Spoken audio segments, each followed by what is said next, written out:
What's going on, Divine Nation? Today we're going to switch it up and we're going to talk about the very nature of life itself. You know, because we get caught up sometimes in life's big questions, and I want to break this down together to where it all actually makes sense, and that way you know what we're talking about going forward. So as always, follow, like, and subscribe, and get ready for this spiritual deep dive.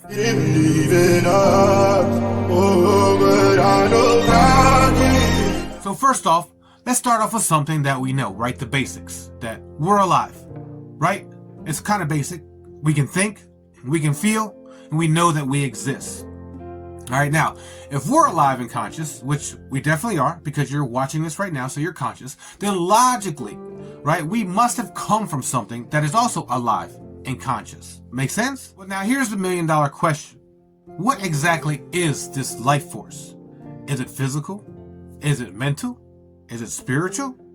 Instead of just throwing opinions around, let's think about this logically. Everything we see around us, every single thing, comes from something that we can't see. It's like a magician pulling a rabbit out of a hat, except for it's the universe or infinite source that's doing it.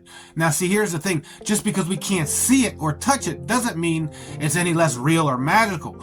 I mean, look at it this way. When NASA takes their pictures out in space, right, they're not, and you see those colorful nebula pictures and all that, and the gases and all that kind of stuff, they assign colors to different light frequencies and different molecular structures. So when they take their pictures, it recognizes those gases or the molecules and things, and it turns them those colors. So those nebulas and all that kind of stuff, as gorgeous as they look, you can't see really what it looks like. They're just assigning a color to it. And then we need to remember what Jesus said. He didn't go around saying, oh, everything is an illusion. He said in John chapter 7, verse 24, stop judging by mere appearances, but instead judge correctly. It's like looking at an iceberg, you know, and what we see on the surface is just the tip of something that's a lot bigger below.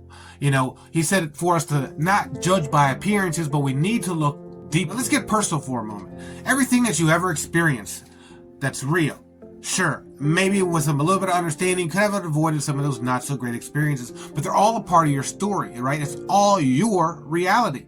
Now here's where it gets interesting. I want you to imagine God, life, universe, infinite source, whatever you like to call it, as this infinite creative force. Everything, and I mean everything, flows from this source. There's no such thing as dead matter, right? Everything is alive, it's just in a different form. The acorn is no different from the oak tree, it's just a different form in a different state. We're a part of this creative force. I mean, think of it like this. If God or source was the ocean, we are the waves, right? We're the individual expressions of the same thing. We're not separate from this creative force, but we're made of it, just like waves are made from the water. Now, it's written in Acts chapter 17, verse 28, for in him we live and move and have our being. So it says right there that in him we live, move, and have our being. So God is within us. But why? You might ask, why did God create us this way?